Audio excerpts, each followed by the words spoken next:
I'll just do another brief intro just for the recording itself that I am Hayley Tompkins. I'm the Crozet Library Branch Manager, and this is Megan England, my counterpart, who is the Scottsville Library Branch Manager. So without further ado, let's just jump right into it. Megan is going to start off sharing her screen and is going to take us off or take us away with resume information. Okay? Yes. All right. Screen share, begin. All right. This is our super fancy presentation. This is our names again and our branches if you need to refer back to that later. And like Hayley said, we are going to just start off with resumes. This is the thing that is most commonly asked for jobs everywhere. And it's really important to try and get the basics correct with that. So just to start off with, what should be on a resume? There are a lot of opinions about this out there. There are 3 things that absolutely must be on a resume for it to function at a most basic level. You need your education, your work experience, and your contact information. So education might vary depending on the field you're in. This would be a great place to list any college or grad school that you have, any technical schools you've been to. Certifications could also go here. And if the job you're applying for only requires a high school degree, then definitely list your high school graduation date here. For work experience, we generally want it to be relevant work experience, relevant to the position that you're applying for. Unless you are on the younger side or new to the workforce and just don't have a whole lot of experience yet, then go ahead and put everything. And the really key things we need here is the name of the business that you worked for, or the nonprofit or the volunteer organization, the dates that you were at the job, and the locations for those jobs. It's also great to summarize what your duties were while you were at those jobs. So we know kind of what kind of responsibilities you had, what sorts of tasks you had under your umbrella, just to get an idea of what it was you did for that particular place of work. So the name of the business, the dates, and the location kind of helps us start to construct a narrative of your work history. So we can see, okay, this person used to live in Texas and they had 2 jobs at the same time while they were down there.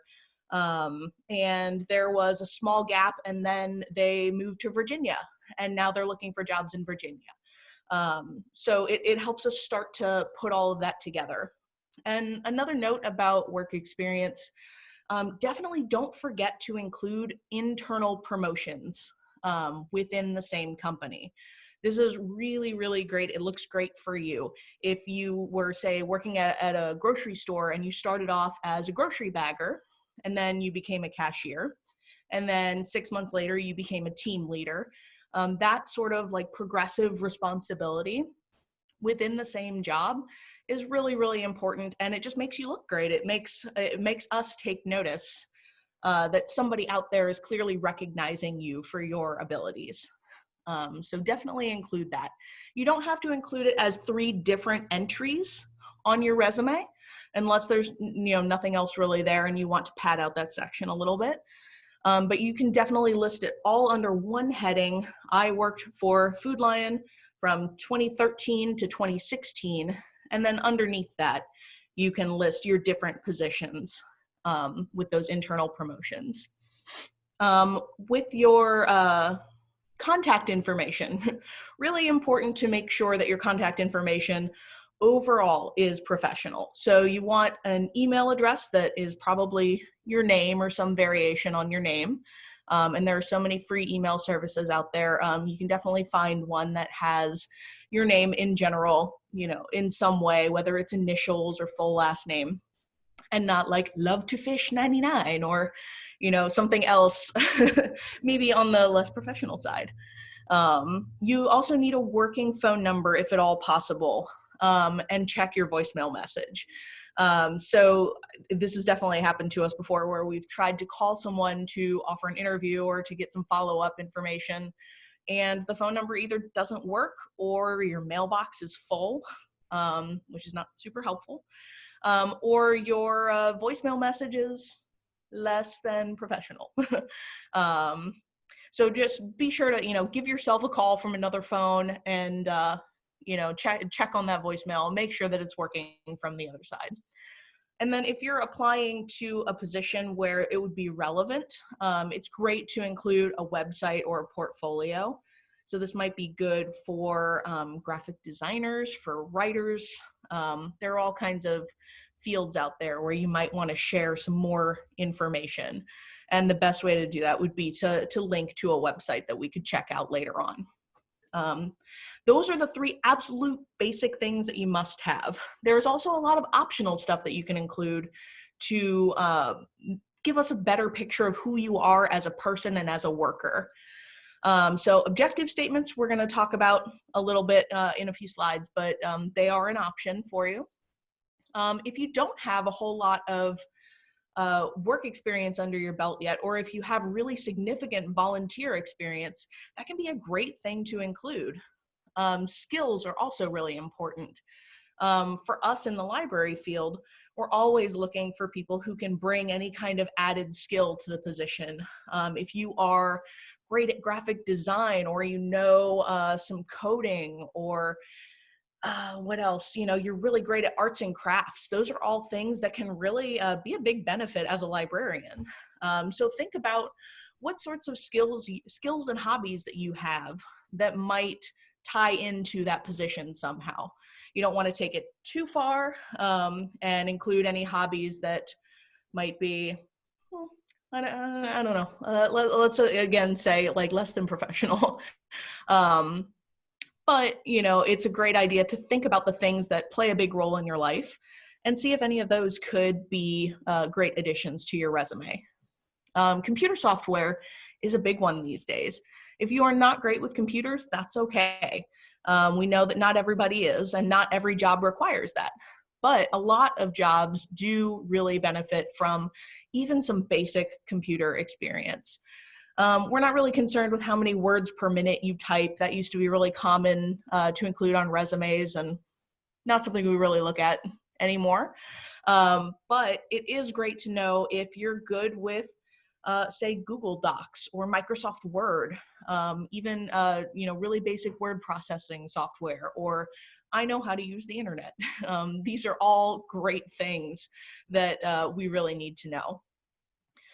Summary of qualifications. So that's something that would fall under either relevant work experience or could take the place of an objective statement. We'll talk about that again in a little bit. Duties at each job. Again, if you have room, it's great to list some of the key things that you were responsible for at your job, especially things like money handling. You held a key to the building. That shows a certain amount of responsibility. Customer service.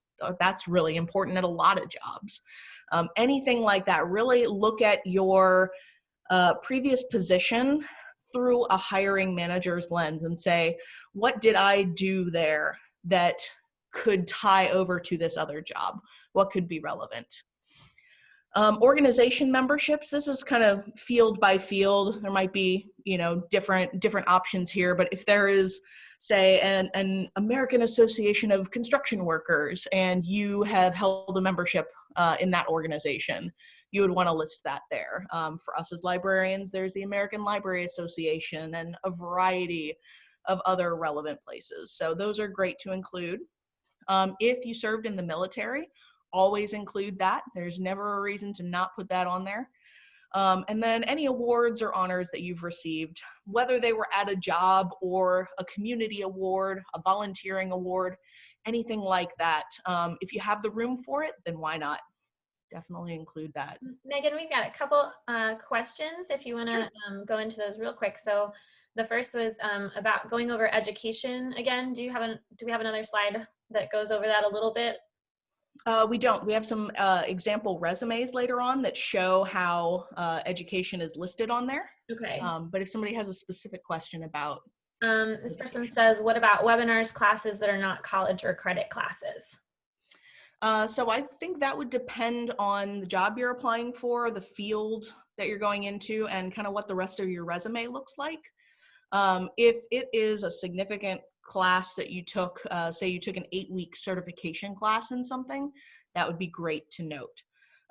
Things like webinars and stuff like that, I would really only include if you are either needing to add some bulk to your resume because it's looking a little thin and you want to show that you are actively working on professional development, or certain fields that use a CV, kind of academic jobs and things like that instead of a resume, where you have more room to list papers you've written, articles you've had published, conferences you've attended and presented at. That might be more appropriate, more of an appropriate place to list that sort of thing. But in general, just a 1-hour webinar on something might be a good thing to mention in an interview, but would probably clutter up a resume otherwise.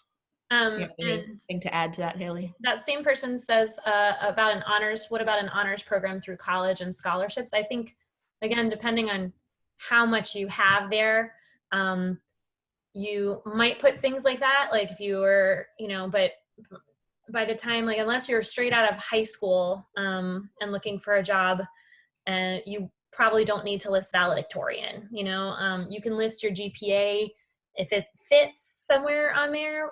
If you have honors and stuff that you want to list, I would just make sure it's pretty minimal, because you want your resume to be 1 page preferably. And if you get into it too much, then that really kind of bulks it up and it looks like it's padding. So just beware that, beware of that part of that. Yeah, I would agree with that. And, when I first graduated college, I had, some of that sort of thing, honors associations and things like that. But now all it says is, Stetson University, graduated magna cum laude or whatever, and that's it. Right. Yeah. Becomes less relevant the more career experience you have. Exactly. And another person says, I've been working for the same company for almost 2 years. A year ago, I didn't quite get a promotion, but I received additional responsibilities like marketing that aren't quite in line with the rest of my duties, like customer support. I'm a hat juggler. How can I show that I received these new responsibilities without making it look like I received a promotion and I'm no longer doing my original duties? That's a really good question. I would say you could potentially list like additional responsibilities and not necessarily say when they were added or something like that. But if it's not a full new position, I wouldn't make it look like that either, because if you inflate what you're saying, it kind of makes us question that if you come in person and say something different. But I would say you could, list additional responsibilities that just as another bullet point, and then just list them there. What would you say, Megan? I would say similar, with the bullet points underneath your job where you're listing your duties. I think it would be completely fine to say, after 6 months received additional duties, this, and this. That doesn't inflate it too much. That doesn't make it sound like a promotion or anything, with the way it's worded, but it does show us, look, after I had been here for a while, someone recognized that I was able to handle more and I was given more to do. Yeah. So that's how I would handle it. And there's another person that says, since LinkedIn allows for a digital portfolio and in-depth profile, is it okay to just list optional info on that, like volunteer work rather than the resume? Yeah, I'd say just like you said, Hayley, ideally you want your resume to only be 1 page. So if including that information would push it over 1 page, then I would include that on your LinkedIn profile or whatever portfolio or website you have. Yeah. And just make a 1-line note on your resume: volunteer work and additional information available at blah, blah, blah. Yeah. I would also say that remember that your LinkedIn is the place that they're going to go if they are caught by what you are listing on your actual resume. So put everything on your resume that you really want somebody to see first. And if they are looking for more, then they will go see your LinkedIn. If you have, as an employer, if you have 100 resumes and cover letters to look through, you're not going to go, hunting online for every single person's extra information. So just be aware that LinkedIn stuff is really good, but only once they get to a certain point. So just be aware of that too. And then same person says, to assume. Yes. Sorry. Says, I know we should tailor our resumes to the job, but I'm reluctant to leave some other responsibilities out because I feel those experiences make me stand out or make the resume stronger. I would say, depending on your field too, you might have resumes and you might have employers that are fine with a longer resume than one page. I would say, as an employer and somebody who's looking for somebody to work, I don't want to see anything over 2 pages. Like, I can do 2 pages quickly, but if it's like 5 pages long, like a CV is, I think, more reserved for like professional teaching types of positions is what I always think of them as. And I don't think that's a thing that I'm I'm going to find useful. In other fields though, and you might want to explore this more on your fields, I'll have another resource that'll show you different resumes for different types of fields a little bit later on. But I think that keep it as short as possible while keeping as much relevant information as possible. If it bleeds over to 2 pages, it's not the end of the world, but if you can keep it to 1 page, try, is best rule of thumb. So there's no perfect answer for everything. But I think there's a reason that you see it written everywhere, keep it to 1 page. It's because that's what most employers want to see. Because if you have 100 things to look through, it takes a lot of time and you can only briefly scan everything. You're not reading everything in depth. So make it easy. And Megan will go into this too, but the more organized it is, the easier to find information it is, the better. Okay. I'm going to turn it back over to Megan. There's one more question. I'm a member of Phi Theta Kappa. Also, I received an academic scholarship. Can I add that under my education or award? Again, if you think it's relevant to the position, if you don't, I would leave it off, because again, that's something you can put on a LinkedIn profile page. If you think that it's relevant, I mean, maybe the person that you're applying to work for is also a member of Phi Theta Kappa. Maybe they would think that that's interesting. But again, that's probably going to be few and far between. If it's not super relevant to your job, I would probably leave it off. Okay? Yeah, I would put it under awards and honors if you're a recent graduate and you don't have a whole lot of other stuff on your resume. If it wouldn't push it over to 2 pages, if it would still easily fit on the front, I would just put it under awards and honors, since that's an honor society, and go with that. Right. But it's not so critical to include that I would push it into 2 pages. Agree. All right, let's skip back over to the presentation because she'll probably answer some more of your questions as she goes. Yeah. So objectives and qualification summaries and all of that stuff. Do you really need them? Not really. It's not a requirement. It's certainly not something that we as hiring managers think of as a make or break. If you don't have an objective on there, we're not super worried about it. Where I would worry about it is if there is, for instance, through the city of Charlottesville job application, online job application, there is a specific area for an objective statement. And because that application can be reused to apply to multiple positions, you really want to make sure that it's tailored to the position you're applying for. Don't be generic. You don't want to just have a generic statement in there that's, I'm looking for a job where I get to use my customer service skills. Like, that could apply to anything. Why are you applying for this job? What is your objective in applying for this job? Definitely tailor that statement to the job you're applying for, and do use strong active words to describe your objectives or qualifications. Make sure it's you don't want to fall into like hiring jargon, which if you read through a bunch of objective statements online, just read through a bunch of examples, you can kind of see where people are just trying to hit keywords to make themselves sound really awesome. So you don't want to go quite that far with it, but you also want to make sure that your objective statement doesn't read as bland or as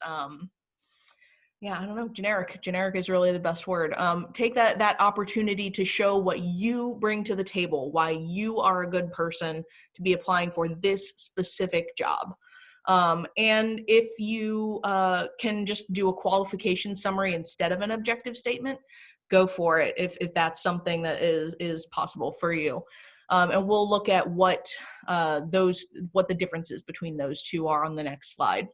There was one thing I missed on the last one that I wanted to skip to really quick. On your resume, you want to avoid mentioning any kind of like religious or political or potentially controversial affiliations unless they relate to the job or to the field that you're working in. It's just best to keep your options wide open. And there's no need to list references on your resume. So reclaim that space for more useful information. Employers will ask for those references if they need them later on. We're never going to check references before we've even spoken to you. So, okay, objective statements. They're hard to pull off without sounding weird or generic. So here are a couple of examples of objective statements and qualification summaries. So, experienced, team-oriented retail manager used to fast-paced, hectic environments. So first of all, this tells you a lot about this person just in one sentence. You could stop there, and I would already have a good idea of what kind of person I'm potentially interviewing. Let's look at some other key words here: communicator, team member. We see respect, valued, well-prepared, learner. Those are all things that as a hiring manager, I would key into and say, okay, this person is aware that being part of a team is really important to this job that they're applying for. That being a good communicator and making sure that other people, other associates in your workplace feel valued and respected. Those are all things that I would say, okay, this person gets it. This person understands what is most critical in a retail management job. And then, that last sentence is a chance to sort of express a little bit more personality, which can be really hard to do in a resume. So again, I wouldn't keep these long. And that very last one down at the bottom, I would say is too long. So you want to keep it, short and tidy and make sure that each word is really doing a lot of heavy lifting. But this is your chance to show a little bit of who you are as a person on a resume, which is typically something that really the cover letter ends up doing for you. It's more of your chance for a little more personal expression. But if you have the room on your resume to do it, this is a great place to do it. If you're a recent graduate and you don't have a whole lot of experience already, this is a great chance for you to introduce yourself and show what you've gained from your coursework. So recent graduate with an associate in applied science degree in computer-aided design. Okay, so that is sort of a repeat of your education, but it comes out and tells us, yes, I'm a recent graduate. This is what I focused in. Architectural drafting, coursework focused on design fundamentals, sketching, architecture, technology, and business skills, known for innovation, attention to detail, and accuracy. So it's really that last sentence that there's nowhere else on your resume that you could really get that across. So this is the place where you can show a little bit of what your personal strengths are. That very last one, again, is a bit long for me. I think I would probably skim over this for keywords and then move on to the rest of the resume if I were to see a block of text this long at the top of a resume. But there are a couple things that I would key in on if I were hiring for a manufacturing leader. I can see that this person has 14 years of experience. So I can see that without having to do the math of the years in their work experience. They've worked in union and non-union environments. That could be really important for this type of job. And then from there, I start to gloss over a little bit, but it could be because this is not my field. So keep it tidy, but this is your chance to show a little bit more that whatever your work experience and your listing your skills and all of that doesn't show. Megan, I will say too on that last note, and I don't think I've ever put a qualification summary on my own, but it is useful as an employer to just get a quick summary, especially if somebody does not include a cover letter, which we'll get into also. This is a little spot that can act as a cover letter replacement if you didn't submit one, which we're going to go into why you should always submit one. But also it shows whether or not you know what this job is about. So it can also go the other direction if you don't tailor it, because if you have this part in there and you don't tailor it to it at all, and you're applying for, jobs in a bunch of different fields, and I see that like the one that you've sent me in library, in a library setting really is tailored more to a like business minded scenario, I'm going to say, I don't think this person really gets what we do here at all. And so that might also make me say, I don't think this person wants this job. And it can go the opposite way. So just be really careful if you are writing them. That's, again, a reason not to be generic, because it can also make me say, this person does not have any idea what this job is. So, okay, proceed. Great point. All right. What if you have gaps in your resume? Super common. It's fine. If it's recent, the best place to address it is in your cover letter, or if, in certain circumstances, maybe in that objective statement. Don't let people wonder about what that gap is about. It's understandable. There are a lot of reasons to have gaps in your employment, and you can always put a positive spin on it. So the unemployment explanation in a cover letter can just be really brief and to the point. You don't need to get overly personal about it. You don't need to go in depth and share all of your personal information out of fear that you won't be taken seriously or anything like that. Just straight up saying, I took time off to deal with a family medical issue, which is no longer a concern. All right, that tells us you had a legit reason for the gap in your employment. It's not a problem anymore. We can move on. That's it. You can always put a positive spin on it. If you were a stay-at-home mom who's returning to the workforce, then you can just add a sentence to your cover letter or to your objective statement that says, I have 7 years of customer service experience, and after taking 5 years off to care for my children, I'm returning to the workforce. Cool, we got it. You can definitely include volunteer work and other activities on your resume to bridge that gap. That is totally fine. It shows us you were still active during that time if you were able to. If not, that's fine too. Again, make sure that promotions within the same company are visible. And you can always use a different format of resume that's a little more skills-based instead of chronological. We have an example of that later on, but that puts the focus on who you are as a person and what your skills are, instead of here is the chronological list of my work experience. And just always put your strongest content at the top. Like Hayley said, we are going to be skimming.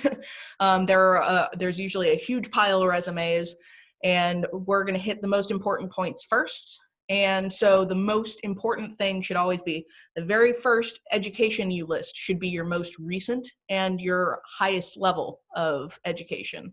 The very first job you list should be either your most relevant or your most recent job. Whatever you think is most important should go first. And above all, just be honest. It's really tempting to feel insecure about gaps in your work experience or something like that, and to try to embellish or, include extra things you don't need to include or over-explain. It will come back to bite you later. And it's definitely going to make you more nervous in the interview. If we do give you an interview, are you going to be thinking the whole time, oh, are they going to ask me about that thing that I said I did, but I really kind of didn't? It's more if you squint, I kind of did it a little bit. Don't give yourself that stress. Interviews are stressful enough. Just be honest, and trust that people will be understanding. Especially in this time of COVID-19. If you were laid off from your place of employment due to the pandemic, straight up say that. A lot of people are going to be in that position, and it's fine. So it is fine to just say that straight up. Megan, I have one question that just came in about the qualification summary that I was talking about. She said, depending on what you said, the resume has to be specific to the position I'm applying to. Like in my case, all my work experience was in the business field. I have no experience in, say, a library position. What do I do in this case?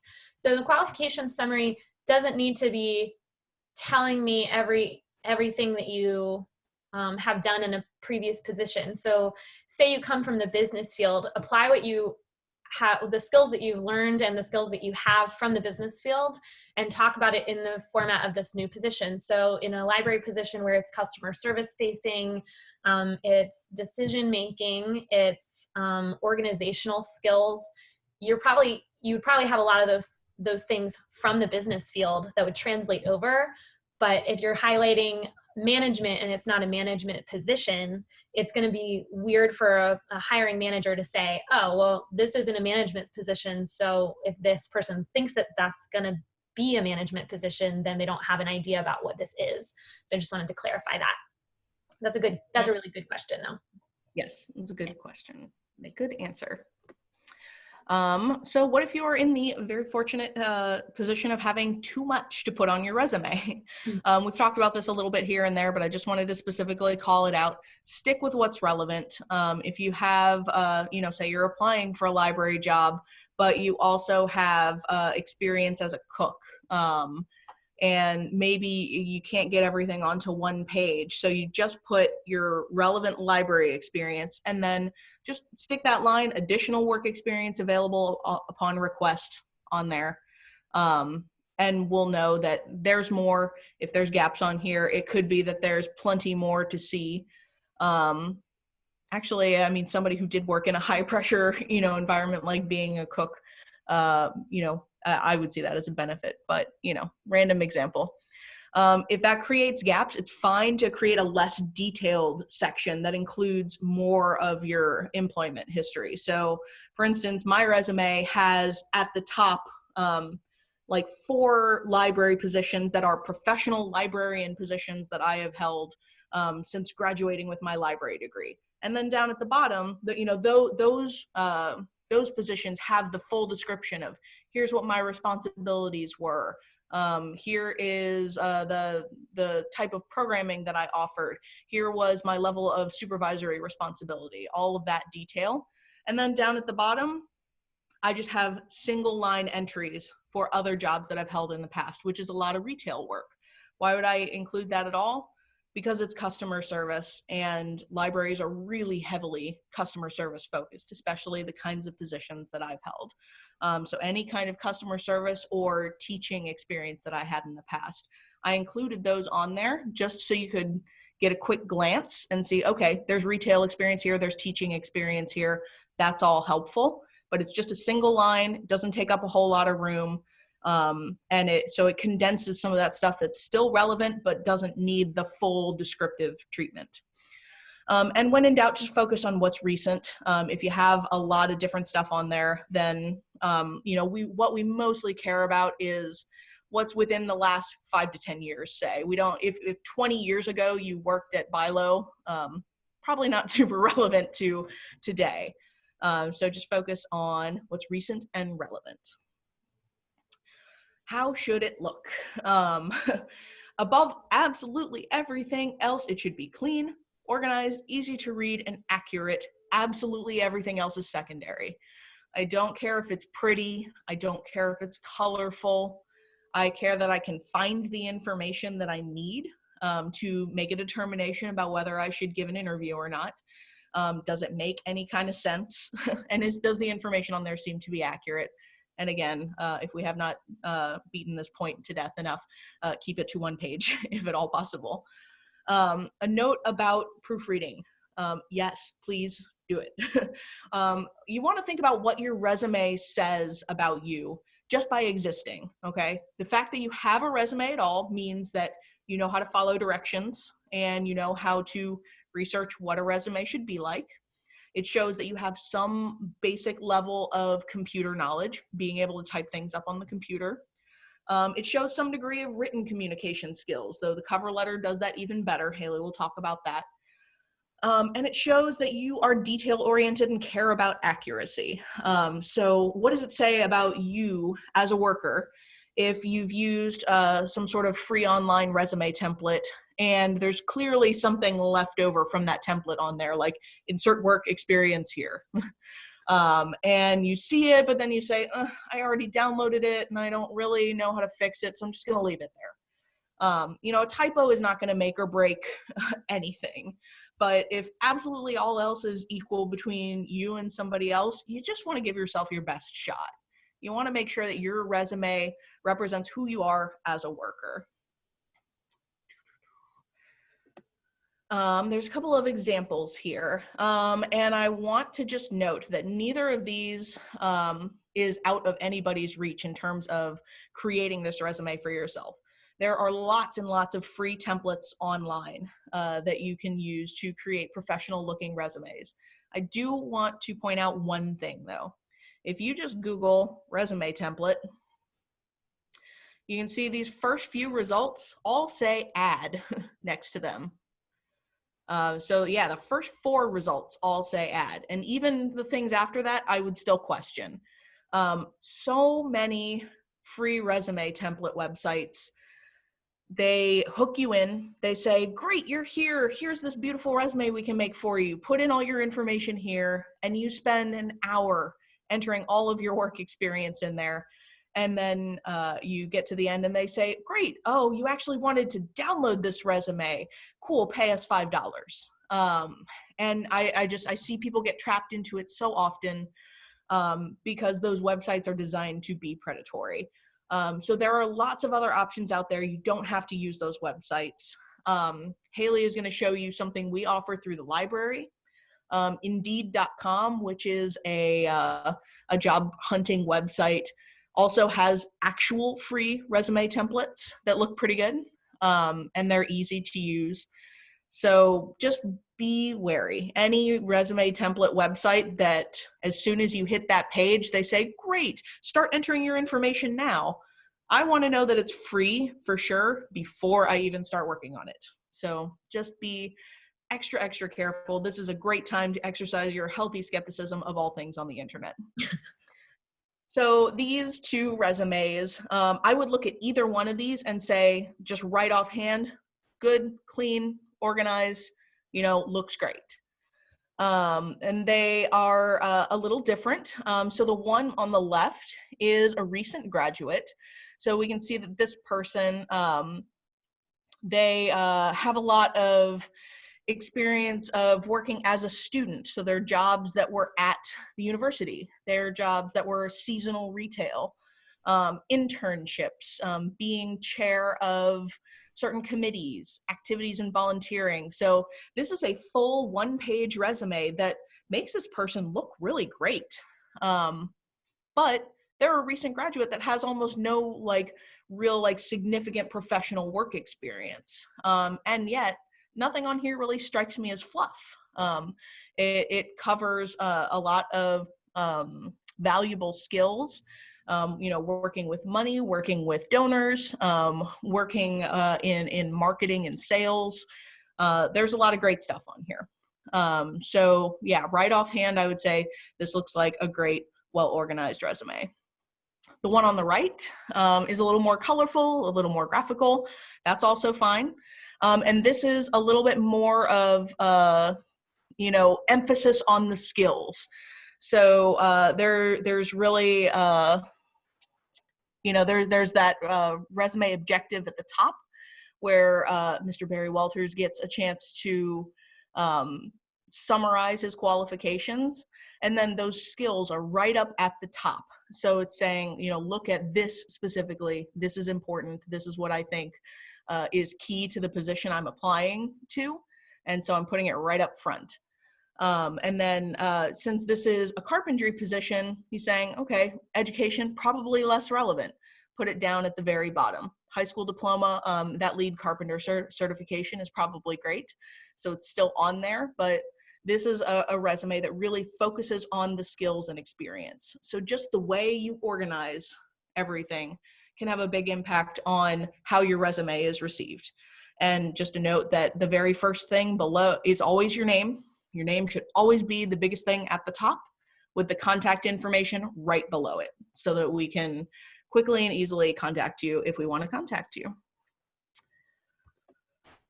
Tailoring your resume. We've talked about it already, but just a last note, if you have time to do it, please do it. It's just a great way to show that you actually understand the job that you're applying for. And it gives you your best shot. If you're applying for different types of jobs in different types of fields, like Hayley was saying earlier, it's just a great way to make sure that you are showing that you actually understand what the job you're applying for is about. So I think we're on to cover letters. Were there any last questions about resumes before we move on? You are muted, Hayley. Thank you. There was one. So somebody asked, what about Word resume templates? And I was saying that Word resume templates are fine. We were just saying beware of the ones that you have to pay for. And again, if you are using a template and it has like, placeholder information, just make sure that that's all gone before you actually submit it. Yes, very important. Yeah. Anything else? I think that's it. I will stop sharing my screen so that Hayley can take over. Alrighty. Let me find. All right.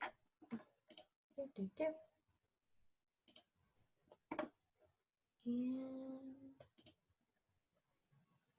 all right. So cover letters. Please write one. Every time that I ever go through, so the other thing about resumes, to touch on that, is that a lot of times you're also submitting, if you're doing an online job application, you're probably having to type a lot of the same stuff that's in a resume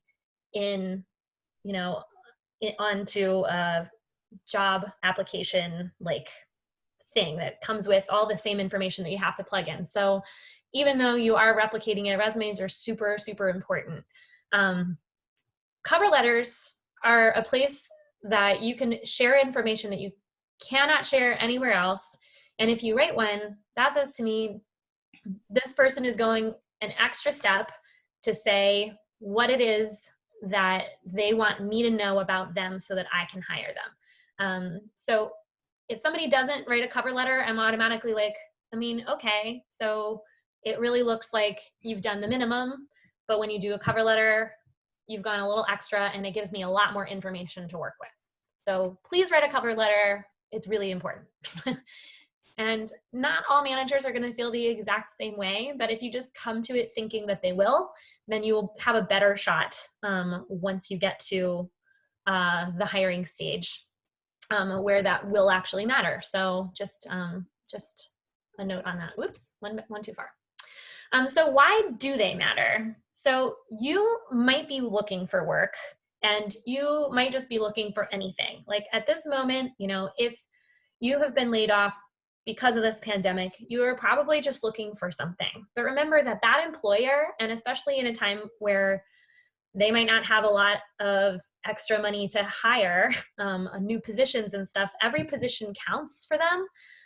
And it is really important that they get a good match for making sure that that person is going to fit into the job, is going to, hit the ground running, is going to be willing to learn, and also so that they are hoping to find somebody who will stay in the position for a good amount of time. So they're looking for the best fit. So you might just be looking for a job, but they're looking for somebody who's going to stay. So it's really important that you tailor the cover letter, and we talked about this in resumes too, but it's really important that you tailor this cover letter to the job that you're applying for, because this shows why you specifically are interested in this exact job. And if you don't tailor it to the job, it's probably not worth it to submit one, because if you don't tailor it to the job, then it's not telling you anything extra about yourself that this employer is going to be able to use to hire you. So this shows why you're specifically interested in this exact job. It shows it shows that you've read the job description. It shows that you understand a lot about this company and maybe what they're looking for. So it gives you a chance to say a lot more about yourself that the resume just doesn't show. So if you're looking at, 100 applications, then it's also really important to, if you have two people side by side and one person submits a cover letter and one person doesn't, this can show why I might choose to interview this person with this cover letter over somebody who has the exact same qualifications but didn't choose to tell me anything about themselves. It also gives you a chance to say, what's unique about you? You know, if you're in customer service and you know that you're in a place where a lot of people speak Spanish and that's not something that person has on their team, it's a chance for you to say, I come with this customer service experience, I come with these language skills that might be useful. Again, those are things that you can also address on your resume, but it gives you a chance to really flesh out like some of those little details that they might have missed in your resume while they're scanning over it. I do actually read cover letters pretty thoroughly, and sometimes a little bit more thoroughly than a resume, because I'm seeing the resume and the application information simultaneously when I'm going through mine. So the cover letter is really the only place I'm going to get this information. It also gives you the opportunity to address what your resume doesn't say. So if it's hard to work out the timeline on your resume of where you went or what you did, if you took a gap, if you took a break to get more education, this gives you a better narrative. This gives you a way to say, start to finish, like, I was in this field and then I wanted to get more education so that I could expand upon that knowledge, and that explains a gap in a work history, and then now I'm looking for this job that you are hiring for. So it gives you a chance to address some of those gaps. Again, like Megan was saying, if you're a stay-at-home parent and you also want to address that, it's a good place to say, as a stay-at-home parent, I also utilize these skills, which I will still bring to this, this job. So this organization, this, self-direction, I was a volunteer in these capacities while I was a stay-at-home parent, and I'm ready to get back into the workforce. And again, it shows a willingness. You can talk about a willingness to get back into the workplace. You can show what you're actually wanting. You can talk about what you want in a job and tailor that want to what they want, so that they will know that you are interested specifically in this job, and that you want to be there, and that you care about this work specifically, because that's what's really important to an employer, that they want to know that this is a person who really cares about what they do, and they're going to bring that caring into the work environment to make it a positive place to work and a positive, and a productive place for them. So this is also a place where you can express yourself in writing. So if you are really good at written communication skills, this is a good place to show that off. If you're not, just be really, be careful when you're writing it. Just make sure that you present yourself in the best possible way. And I've never really read a cover letter that I thought, well, this person's writing is terrible and I don't want to talk to them, because really you are choosing to express yourself in writing, and that that ability to put yourself out there and write more about yourself and tell me more about yourself just is the extra step that I am usually looking for.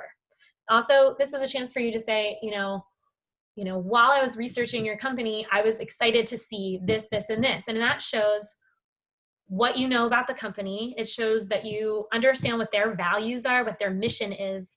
And those things are really important. So if you talk about, I looked at all the great things that the Crozet Library is doing for the community. I looked into the programs that you were doing, and I saw that on a job application. I would say, okay, they get it. They know what we do here, and they appreciate what we do here, and they see why it matters to us. So kind of relating the values that you have with the values that they have is really going to show that you are a good match for them. So that's really what you're aiming for.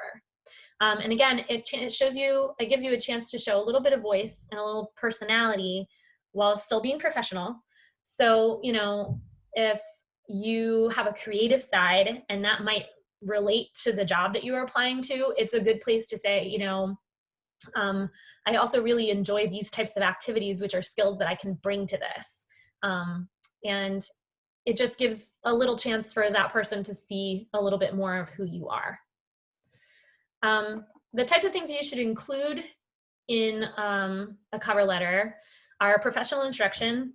Please address a specific person if you at all can. Again, this shows that you have researched maybe who is actually hiring you and spell their name correctly. I can't tell you how many times my name has been spelled incorrectly.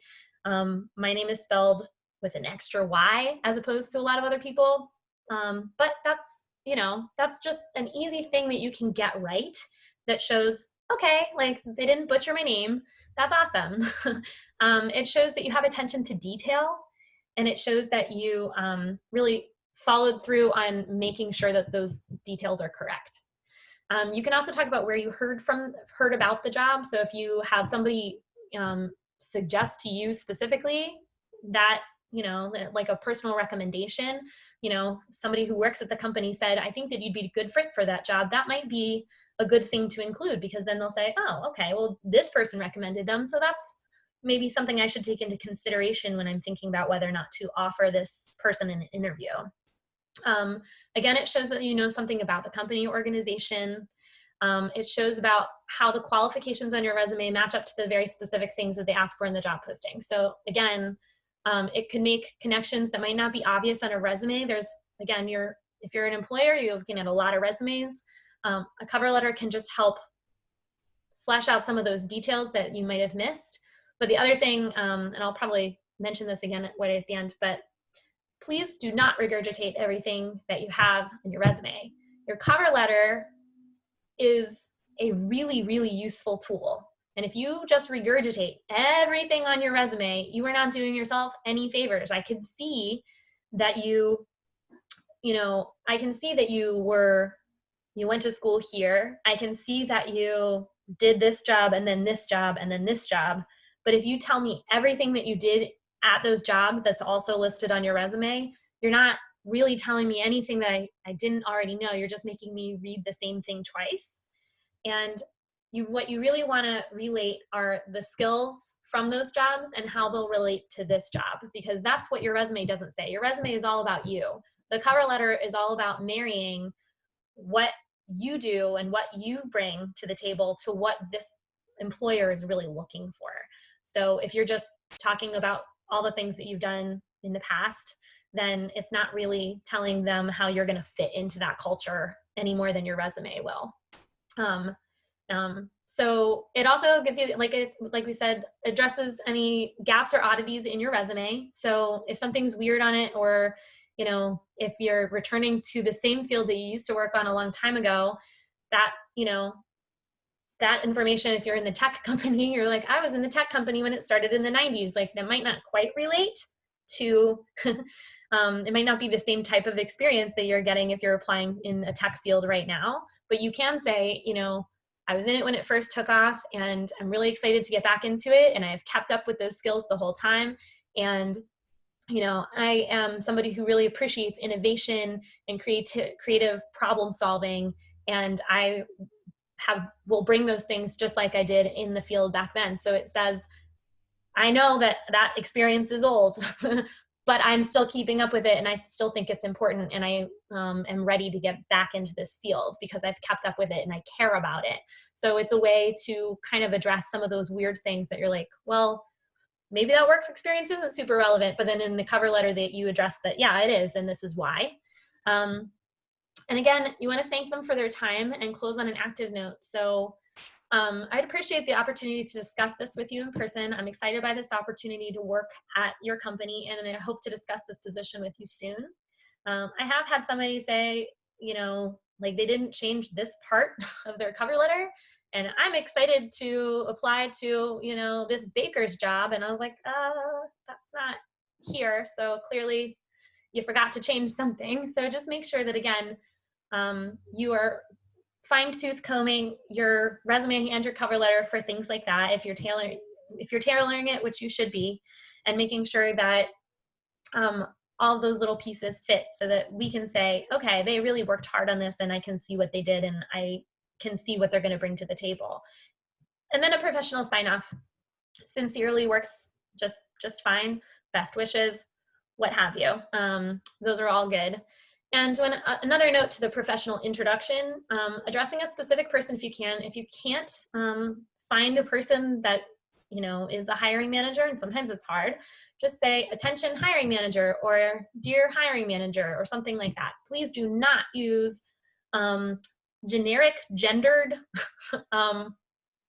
greetings, because it is frustrating for the person who is reading it to see dear sir or dear madam if they are not that person.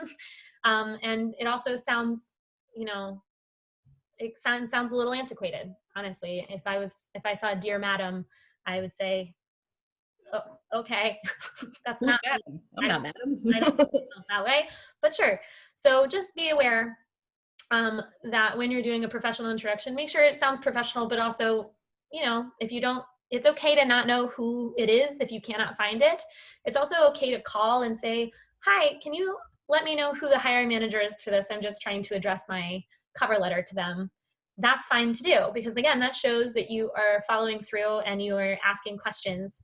And as an employer, I like it when people ask questions instead of just going in blind and saying, hope this works, because that makes me know that you care, but again, about those attention to details. So again, what not to do, and I said this before, I'll say it again, do not regurgitate all the same information. I always get really excited when I see a cover letter, and then I get really sad when I see a cover letter that goes into the exact same thing. So I was like, this didn't tell me anything more about themselves, and it was such a good idea. Again, don't make it too long. Make it kind of easy to pick out information. So you can see on the right-hand side of the screen, there's a little sample here, and it has like little paragraphs that are easy to find. If you just have one giant block of text, that shows me too that, that's something that you should address as part of your written communication skills. Seeing a giant block of text is probably never how you want to read something. And just know that, again, as if this person is skimming your cover letter, which to some degree they probably will, that you want to make sure they can find the information easily, and that it flows logically. And again, if it's more than one page, I am certainly not reading a cover letter, because again, I read a cover letter top to bottom usually, and if it's 2 pages, my brain goes, Rah! So just FYI, that is something to be aware of. More than the resume, I would say don't make this too long. Keeping it to 1 page ensures that they'll want to read it and that you can be concise, because that's again part of the written communication skills. Is if you just go on and on and on, then that shows that you don't know how to edit yourself to make it, to show what you want them to see. So so with that, are there any questions before we jump over to the next segment? There have not been so far, unless anyone wants to get typing real quick right now. I think the only thing I would add to what you've said so far is with your sort of active closing, I'd love the chance to talk to you further about this position, et cetera, et cetera. I have seen some people get too aggressive at that point and be like, I will follow up with a phone call on this and this, and that just makes me nope out really hard. And maybe that works well for, certain sales jobs or something that really rely on that sort of aggressive pursuit. But for me, boy, do I not want a phone call from all 75 applicants to this position, Right. To follow up. It's not going to help in any way. So, think about it from position to position, but you don't want to be too, forward in that last little closing bit. So true. I also just thought of this too, as I was talking, but in your cover letter, it's also a good place to highlight some of your interpersonal skills that you don't have a chance to write about on your resume.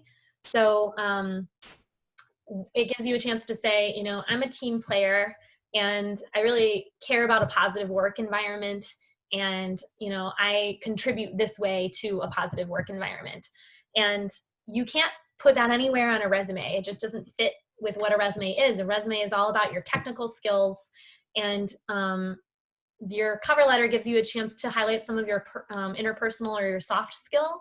So just remember that a lot of those things are really important to an employer also. I know that, you know, if you work with 5 people, it's going to be really important that that person fits well on a team and is able to communicate successfully within that team. And again, those are things that you can't really highlight on a resume, but really stand out when you're talking about it on a cover letter, and really understand that you understand maybe a small work culture and why those kinds of things are really important.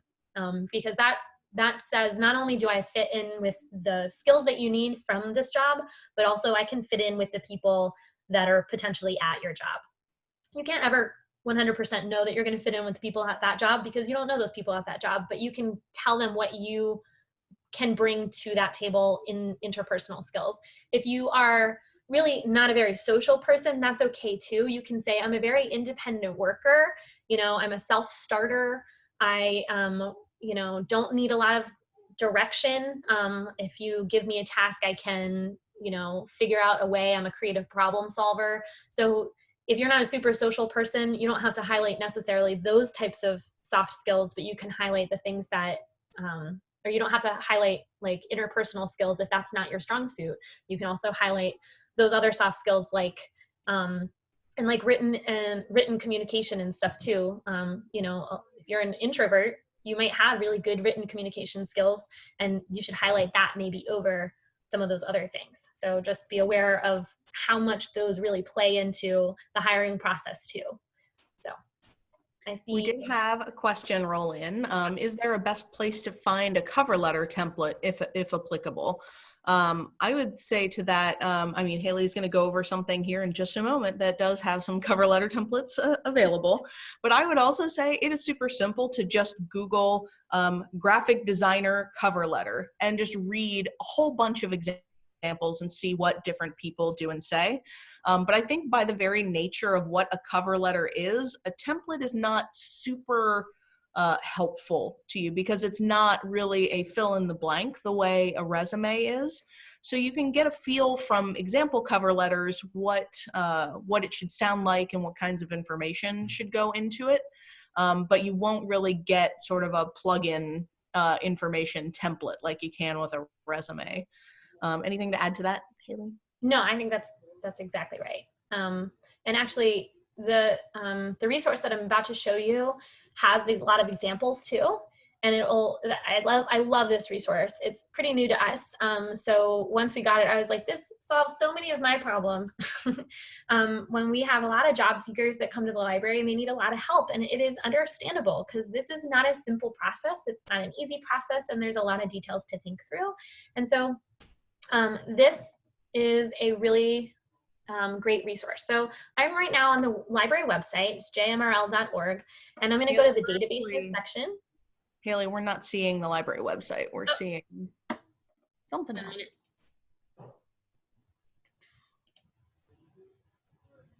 Now? No. Okay, hold on.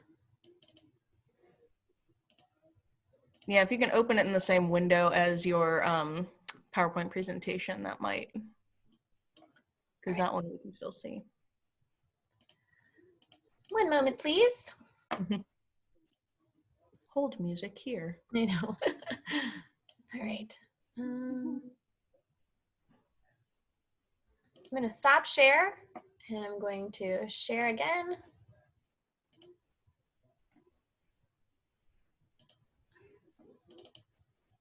Okay. Perfect. Now? Yay. Okay, great. So I'm going to start at the JMRL website. So you can see here, we're at the JMRL website, jmrl.org. And when you go to databases here on this little green bar, you get this. It's a little bit clunky. The website is under redesign, so it will be easier to find. But right now it's under business information and career transitions. This is at the top. So we have a lot of other great resources. We can go into those in, you know, a different time and place. But for now, career transitions is what we're going to focus on. Okay. Oh, crumb. Okay. I'm going to sign back in because apparently it signed me out. I swear I was signed in before. All right. So this is career transition. So it talks to Indeed. So it has a lot of great things in it too. that we're gonna walk you through. So you can see at the top, it's got this nice search bar. You can search all types of jobs, and this uses the Indeed platform and the Indeed search engine to find jobs.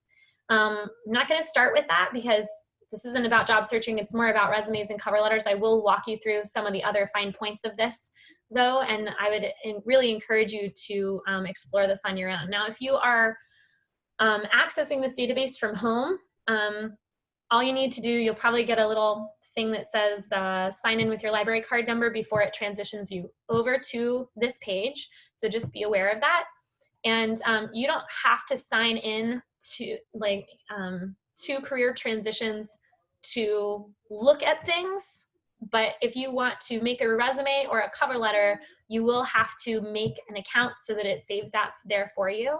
But the beauty of this is, unlike a lot of resume builders that you'll find online, is that you build it on this website, and then when you download it, it downloads as a Word document that you can save locally to your computer and have forever, which is great because a lot of online builders, as well as trying to take your money, will also not let you download it in a format that you can change without their editor. So that's also something to be aware of when you're doing those online ones, which is again why a Word template, if you're going to use a different template other than this, is a great way to do it because you know that you have that on your computer, able to be saved and changed as needed. So let's see. So career transitions is a great, you can take a tour of it. So if you are like, I don't remember anything that she said, you can just click on this, take a tour, and it will walk you through all of it. So that's great. But I'm going to just walk you through it kind of briefly here. So the first thing I want to show you is there's a write a resume feature. You click on that and it pops you over to this screen. So you can see lots of resume examples, and it will give you resume examples based on how much experience you have and in different industries. And it will show you actual, let me see. So actual resumes that they have constructed via their website that can show you the layout and the information that they would include on that kind of a resume. So again, it goes from little experience to lots of experience, shows you bullet point examples. So things that you maybe could include if this was part of your job. And in this, the other thing I love about career transitions is that at the top of every little box, there's usually something that says, what can I do here? And it will tell you what you can do on this page. So every step of the way, it really is good for an assist. So that's really, really nice. Let's go back to the write a resume spot. And if you go to build resume and get started, you can see that it legitimately walks you through each step. So it starts with your contact information. You can see on the right-hand side here, you can jump to different sections. So you can do your summary, and it'll tell you, you can say, what can I do here? But also this little box that says, why is this important? And it'll tell you why it's important. This shows you you're focused on the position, that you've given thought to the qualifications. And it tells you a little bit about why those things are important, so it can help you tailor your information there. And then you can also get help right here. And it says, construct your summary by using a sheet of paper to list these things. So it's like walking you through all the things that you might want to think about in putting in your summary, which is really, really nice.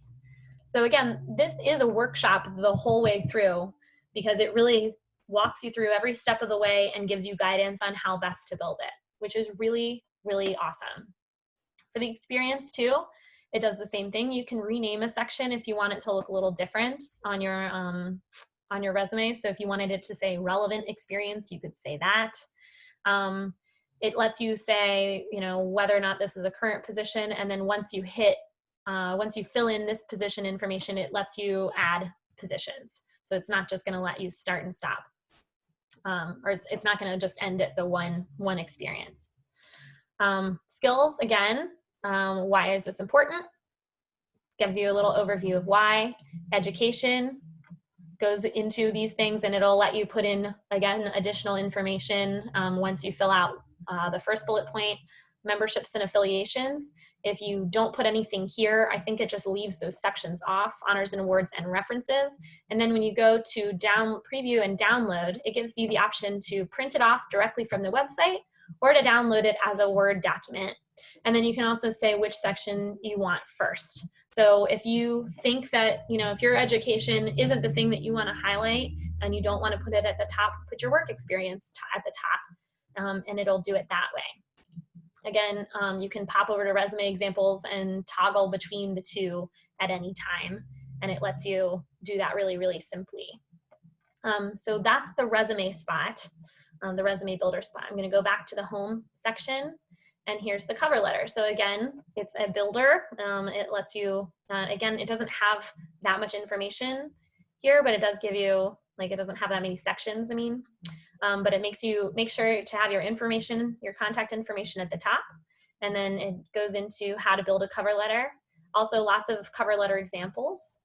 Also, at the bottom, there's always related articles to whatever you're going over. So if you're like, well, do I email this to this person? Do I send it online? How do I do it? There's probably an article that's written to relate to a lot of the questions that you're going to have.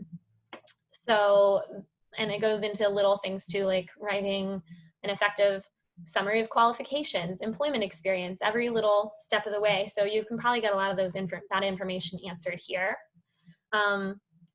If you go into cover letter examples, again, it'll go into little experience to lots of experience. And if you go to the actual resume or cover letter builder, here we go. Makes you fill out your contact information, and then it goes into the body. It gives you greetings to choose from. Don't choose these. I'm surprised that it has that. That's, again, very antiquated. Write your own greeting is here. Says what you're applying for with a date, and then it gives you 3 little sections. So it even sections it out for you. Here's the intro, here's the main section, and here's the conclusion, and here's your signature. Best regards, sincerely, yours truly. So you have a professional sign off as well. So again, preview and download is here. We're going to go back to home. There's tips and advice here. This is mostly just articles on all of these different job seeking topics. And this is amazing. So again, they have a lot of people that are writing from a lot of different fields. So we are hiring managers from the library field. So we have a certain slant just because that's what we know. That's how we hire based on our experience. But this is going to be information from a variety of fields. And so they're going to maybe be able to answer some of those other little questions that we might not be able to because we're not used to looking at resumes or cover letters in your specific field potentially. And then there's also an interview simulation. So this is legitimately a video. And it goes through all of that. Here's our waiting room music, if you wanted it. And that's super, super loud. There we go. So it guides you through it every step of the way. So if you don't have anybody to kind of do an interview, a pre-interview run through with, this would be a good place to start, just to kind of work out some of your nervousness, to be prepared for some of the types of questions that you might get in an interview so that you know what to expect and maybe what that employer will be expecting of you. So there's a lot of cool things there. The other things that I want to highlight really quickly, and I know that we're going a little bit longer than maybe we were hoping to, but if you are looking to go into a different career, or if you are starting a career for the first time, you can do a career assessment. It says, it just asks you a bunch of targeted questions, like, would you be interested in doing this? And if you say yes, then it'll kind of tailor those questions more to you. And by the end of it, it will kind of give you an overview or an idea of what job fields might be interesting to you based on your specific, how you answered those questions. So that's really cool, because sometimes it's really hard, especially if you have left a career and you're like, I feel really stuck. That's a really hard place to be. And that's a nice way to start. And it's, again, a free assessment tool that isn't trying to walk you down a specific path. If you kind of know the job field that you'd like to be in, you can browse a career path here. Again, you can say, what do I do here? And it'll walk you through all of the different things, all of the different options that you have on this page. But you can browse different career categories. Let's say we wanted to go into education and training. It'll give you an idea of the types of careers that would be under that field heading. This will also help you maybe decide how to search for jobs better, but it'll also give you an idea of salary ranges, how many people are employed in that field and what the targeted growth is for that field. You can click on the question mark if you have any other questions about what those technically mean. But this will give you a good idea that if you're like, I'd like to get, a PhD in, library science. Oh, but the top salary for the job that I'm really looking for is only, $50,000. Like, it'll also help you maybe decide, like, is the education that's needed for this job worth the amount of money that I'm going to make coming into it? And how much room is there to actually grow, and how much room is, how available are these jobs? If I'm getting this very specific degree for a job, how useful is it going to be if there's no jobs in my field? So that's all good things to think about when you're looking at different career paths. And again, there is a lot more information on that in the tips and advice category that you can find. Also in that, you can find new and emerging careers, and you can see there's different categories within the education and training. So you can say, oh, these are things maybe I didn't consider when I was thinking, I like to teach, but how would I like to teach? Maybe a tutor is what's best for you. And you can see that, oh, actually that might be a good place for me to be. So you can also just type in the search box. If you have a specific career that you're interested in, and it'll try to figure out where to take you to learn more about it. And then you can also find schools and programs to see what, where they might offer information and more education in the path that you're looking for. Here you can do match experience to new careers. So if you've said, I've worked as, customer support person, then it might tell you a bunch of other careers that might fit based on that, which I think is really cool, because you're like, I kind of liked what I did before, but I'm ready for a change. This is a good place to kind of say, I can stay within what I know and what I'm comfortable in and what I have skills in, but I'm ready to go to a slightly different track. And then the last thing that I wanted to show you, this one, was that they have little featured videos, and they also have, let me see here. Here it is. So I don't know why that little button isn't, that little bar isn't at the top at the home page, but if you go here, you can see get a job, and they have searching jobs there. You have write a resume, write a cover letter. Under explore careers, it also has a day in the life videos. So if you're like, I think I like the idea of this job field, but what does that person really do every day?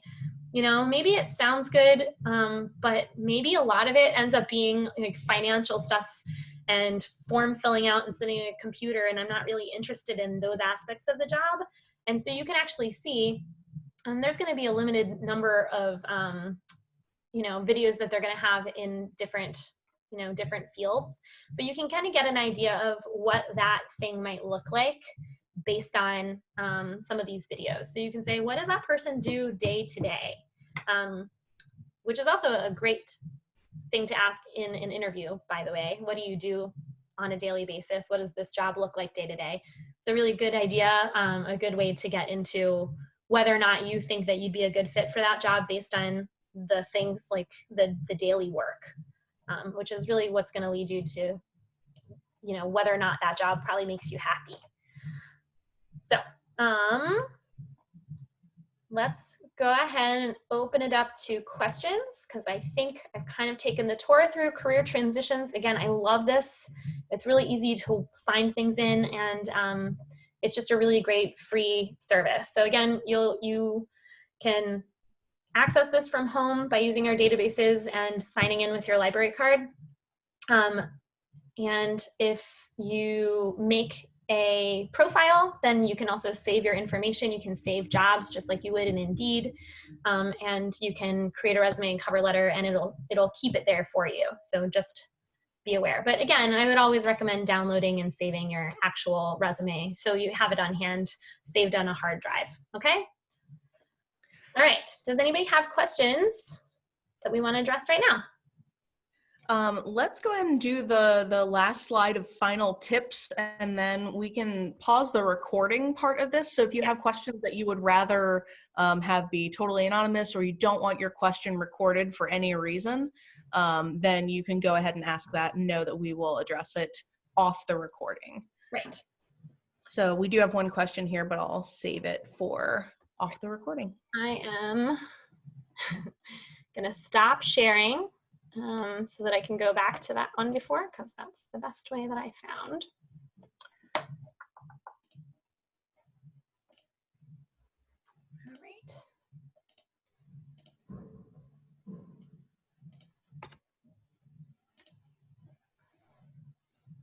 Oh, it's right here. Okay, great.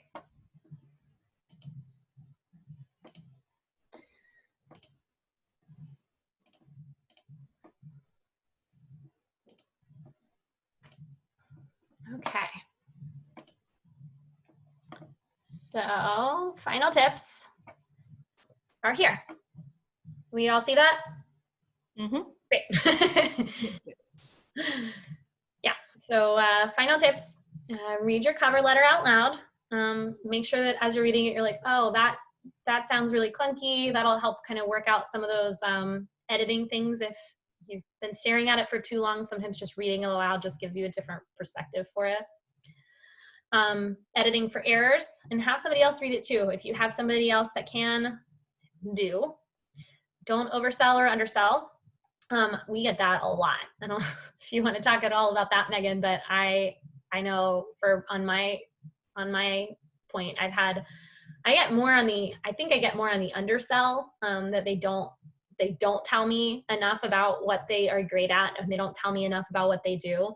I have had people oversell themselves before too and say, well, I really did, this, and this in, management or supervision or these other things. And I was like, I mean, when we got them to the interview stage, I was like, that wasn't really what you kind of told me that you did. So a lot of that will come out in an interview. So it's really important not to make it sound like you did something you didn't. Just be honest about what you did or what you didn't do.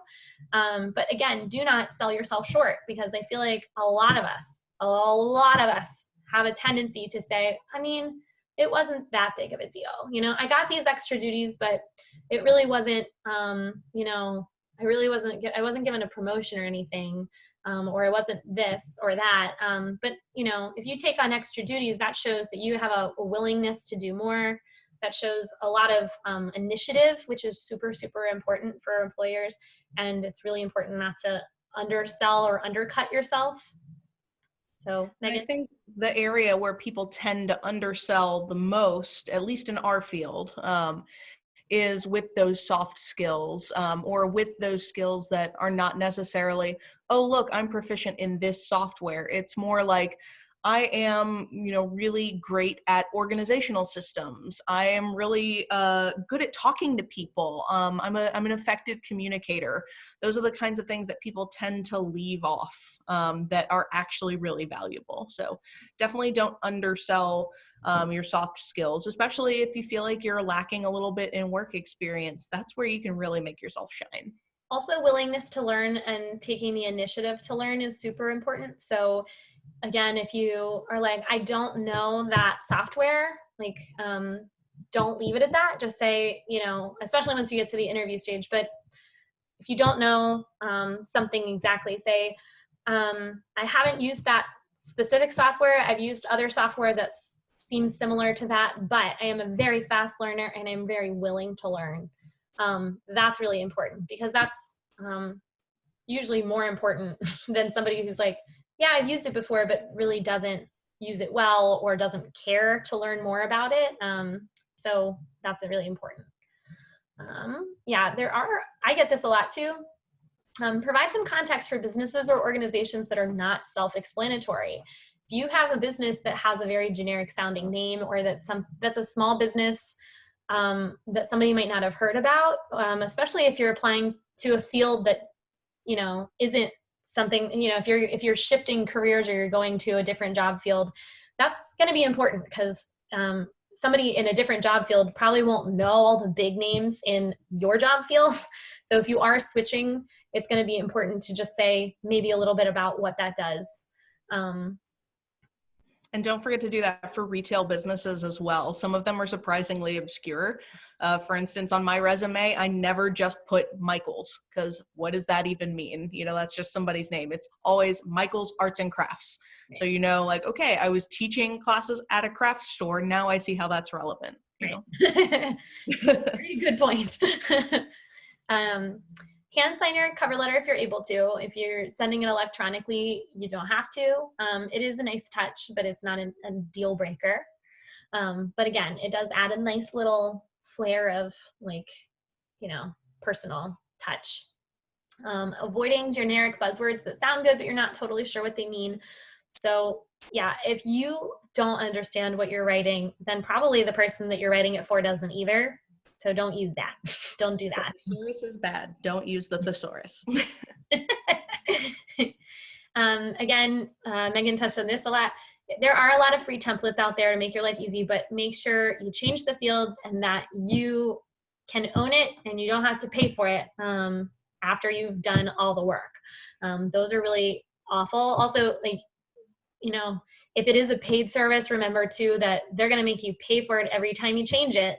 So if you are tailoring these to every job, that's going to get expensive. So $5 doesn't sound like a lot maybe the first time, but if you're having to do that every time and you can only have it in a hard copy because they don't let you save it as a Word document or something that you can have afterwards, it's not great.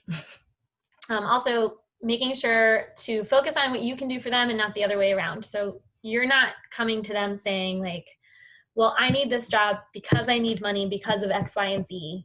And, you know, this is, you know, they want to see like how you're going to fit into what they need for that position. So you have anything to add, Megan? No, I feel like that is pretty much it. So we have one question that has come in. If anybody else has any final questions, now is a great time to put them in. If we want to stop the recording here for folks' privacy, and then we can launch into our questions. All right, one moment.